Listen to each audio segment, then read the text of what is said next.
Le doute, c'est le cœur battant de ma méthode en TSH, et il est inséparable des certitudes. L'un ne va jamais sans l'autre. La loi de la résonance, plus spécifiquement celle de la polarité, nous l'enseigne bien.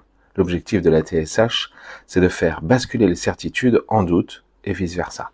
Pourquoi ? Parce que c'est souvent le doute qui permet de changer le regard, de faire évoluer la perception que les participants, que les patients ont de leur vie.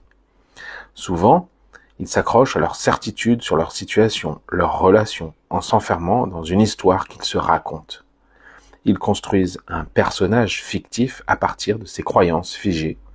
Les certitudes, elles peuvent nous servir, c'est vrai, mais elles ne sont pas destinées à être éternelles. À un moment donné, il faut les lâcher, les laisser s'effondrer pour qu'un nouveau doute vienne éclairer nos pensées et nos actions.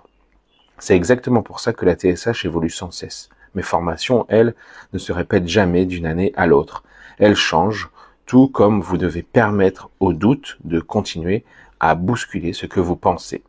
Car si vous vous enfermez dans des certitudes, vous n'utilisez que la moitié de vos potentialités.